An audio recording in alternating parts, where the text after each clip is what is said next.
Good morning, this is Light Miser, aka Kimball. Uh, Today I'm going to go through so far has been my biggest mistake in business, and it was colossal. It's actually why I'm very cautious about a lot of things because of what I learned from that. I was, 23 when this happened. Uh, been married just about 2 years. In fact, it started when I was married a year and a half. In the middle of all that was when my son turned one, my oldest son. I was working in theater at the time. I was the technical director for a very large stage theater in a small community. That it was a complex that also had a sports arena, sat about 4,500 people, and a small convention space. And it was run by the county, but it sat on the college land. I was very young to get a role like that because they paid squat. But I had worked there as a stagehand for 2 years, and then went away on a mission for 2 years. When I got back, they offered me the position because I knew I could just step in and do the technical aspects of the job. And I took the job because while it did pay squat for the career field, it still, first job I had off my mission was working electronics in Walmart, and it paid $2 more an hour than that job did.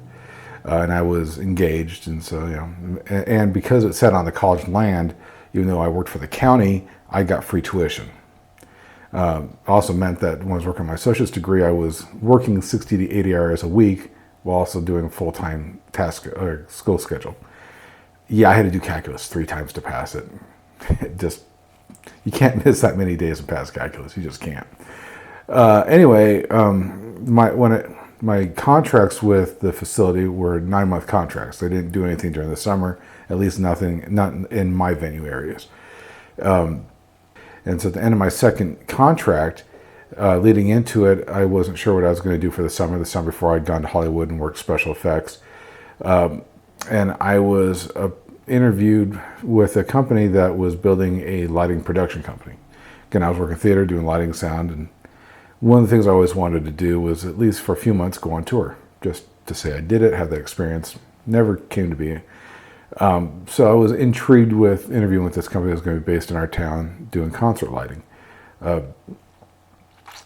After I did the interview, then nothing for a couple weeks, and I get a call up, and next thing I know, the gentleman who was behind this company starts pitching me about partnering up, being his partner in this company, with the goal of, he didn't say it then, but eventually finding out to tap into people that I knew to raise funds. And we started talking numbers and whatnot. Being young, stupid, naive, and broke, I followed the greed route and ended up falling in line with him. And he was a very, very smooth talker. And we technically partnered up. I already had an LLC that I was doing contracting for lighting for stuff outside my venue, stuff in the community.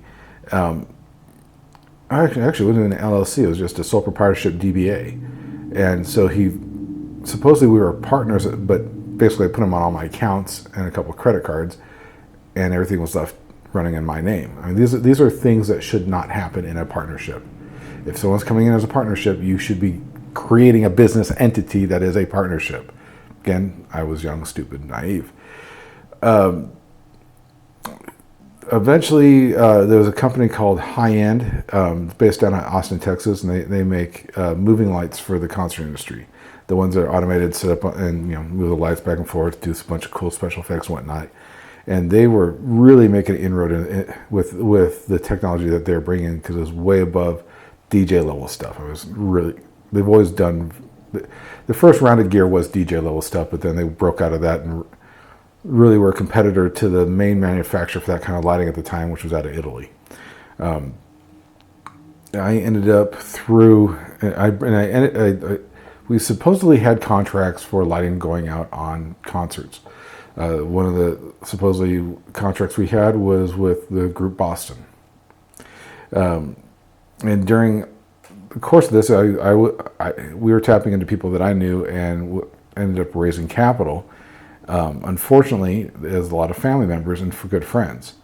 My parents put $70,000 into this. My uncle put $120,000. A good family friend from California put in $90,000. And then eventually, I was sent to high end. I went out there the first time with my partner, and whenever it was weird, they sent me in to look at the demo room while he went to go talk to one of the main sales guys. I have no idea what they talked about or whatever, what was pitched there, but from that, we supposedly got set up as a repair shop. Then I got sent back out there for a 1-week class on how to repair their gear. So I was certified on repairing their equipment, which I've done all of now twice. But he eventually talked to, after that, was to because we live about an hour and a half out of Las Vegas, talked with a company, or with the main stage theater for the New York casino, hotel casino down in Las Vegas, and got us in as their repair shop for their high-end gear. And I spent quite a few hours in that venue. I was down there quite regularly. I think I ended up fixing like 1 or 2 lights while I was there, and got to know the production guys pretty well. And in the midst of all this, we ended up getting a facility here, a small industrial building with office and warehouse. Paid to have a big stairway to put in to go above the office for storage. Went and got some office furniture in there, paid for that. And he went out and bought some new DJ level basic lighting just so he could do a show and tell, so we had something. Eventually we did make a deal to get a control console that I was also sent off for training on programming this controls console. That's right. I did that second week of training on that control console, and then he ended up picking up a competitor's console. Again, these are higher end gear and one moving light. And in the midst of all this, we'd hired one of my friends, supposedly getting him involved with learning how to repair and program, since I'd be more involved on the administrative side. And my partner was real big on me never being allowed to touch the new console and light. I don't know what his thinking was there, but and then my friend brought his wife in to be the secretary. These people are all being paid from what I didn't know at the time, from the funds that I was raising supposedly to buy gear to go out on the road. Supposedly we're paying them from the proceeds from those rentals. And then my partner approached my friend to start getting into his market, and he brought in a couple people to invest. And in the midst of all this, things seem to be going somewhat good, but my wife never trusted my partner. And huge mistake number 2 is I didn't listen to her. Things were going good, money's coming in, we've got a shop, I'm working down in Vegas. I thought this whole thing was legitimate. And in the midst of all that, she had been talking to her friend and found out about the cheap cruises out of California. She'd always wanted to go on a cruise, and so we did a cheap 4-day cruise on Royal Caribbean out of California. While I was on that cruise, and I'd signed, and I knew that my partner had been working with my friend to bring in some investments, so the investment contracts, they had me go ahead and just sign a bunch of them so that if they closed anything while I was gone, there wouldn't be any waiting or any holdup. So while I was on the cruise, they did bring in 2 or 3 more investors, and my partner convinced my friend that I was stealing from the company, and so went and we'd gotten a business license with our city, and to prove to him that he was going to change things and make my friend the partner and get me out of the business, they went and had the business license changed, which changes nothing. And when I got back from this cruise, there was just my friend wouldn't talk to me anymore. It just really was this wall that was thrown up. And about 2-3 weeks after that, one of the investors my friend had brought in that I'd gotten to know a little bit, he had been down there and been talking to our partners, and in his mind, some of the answers he was getting just did not add up. In the midst of all this, my uncle, part of his payment was supposed to be coming up, and it got delayed. And he warned me that he thought this was starting to sound like a Ponzi scheme. where a smooth talking guy promises big returns and brings in more and more investors and uses the later investors to pay off all or part of the first investors so that it continues to grow, because it starts to give it air of credibility. And so this newer investor, some of the answers that my partner gave him just didn't jive up. And he finally convinced myself and my friend to sit down with breakfast with him. And as this investor started going through what he was seeing and what didn't add up for him, my friend started saying a few things that had been told to him that didn't add up. Then I started bringing in things that I knew that never sat quite right with me. And by the end of the breakfast, we realized that my partner was a con artist and that this was a giant con, and that we figured he was about 1 week from skipping town. And in the ensuing months up to this, we also found out that he was on parole from running a con. And so within the hour of that breakfast, we got a hold of his parole officer, and within a few hours of that, he was arrested.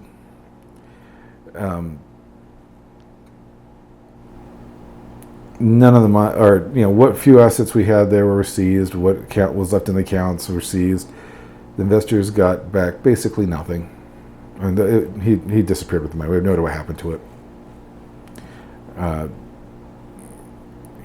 He was stringing along 3 different girlfriends, one in our town, one that came into our town from Vegas that was his contact to get into New York, and one down in Texas. I think most of the funds ended up going to her somehow, but the detectives were never able to recoup any of that.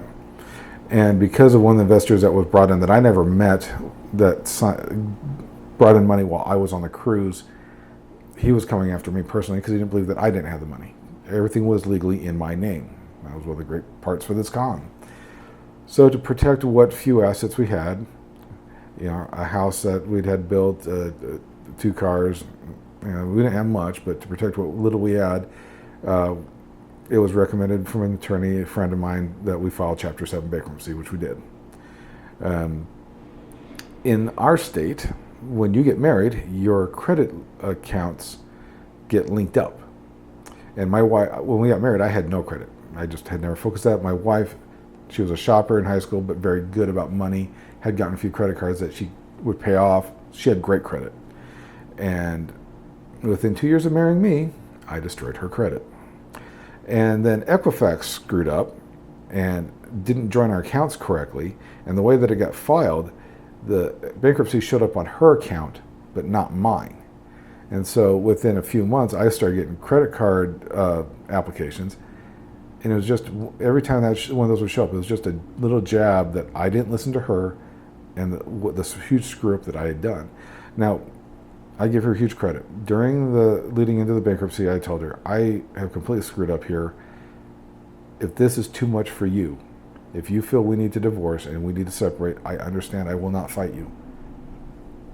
To her credit, she stuck through me with me, but emotionally it took years to fix.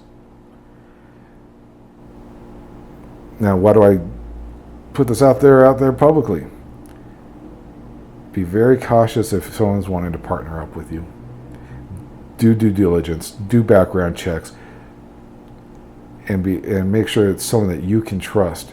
I'm not a huge fan of partnerships now. I've done things where I've worked with friends, but we've always built it out where there was a company, one person owned the company, the other person had shares. I probably have more of a bad taste on partnerships than I should, but I got burned hard. In fact, about 6 months after this had happened, while I was working at the theater, they were building a new convention space, and the theater was going to be sold to the college. And I ended up getting hired by the college to continue with the job I had before. And the new facility had contracted with the company out of Salt Lake to provide all their AV for all the conventions. And the guy that was in-house now from this company, I'd go down to work on shows occasionally, side contract stuff. And I never thought he was very intelligent. Just didn't come across it. It just rubbed me the wrong way. Well, anyway, his company was losing the contract with the facility. The facility just didn't like how it was working out and was looking at other options. And he approached me about wanting to partner up. getting together the gear and being the in-house rental company for this. And I told him, I just got out of a partnership that caused me to go through bankruptcy. I'm not in a fiscal position to be able to bring money to the table. B, I just got a really bad partnership. It's worse than a bad relationship. I'm not emotionally in a state to be. I'm not the guy to talk to about this. I had the relationships down there, obviously, and proven skill set, but that's what he wanted to tap into, and it may have worked out, but I was not in a position to go after that. So anyway, there's my sad story. Please learn from it. It's, of course, one of the guys that had invested that was actually very rational about it and whatnot. 2 days after, we were all licking our wounds, chatting about what had happened and whatnot, and he told me that he's done a lot of business deals where the people that he's worked with, the really big money guys, don't trust someone who hasn't gone through a bankruptcy, because there are things that you learn, especially about business. Try and learn in such a way you don't have to go through that pain. But as is so many things in life, you can't gain unless you go through pain. So all the normal YouTube stuff. Thumbs up, subscribe, notifications, and have a good day.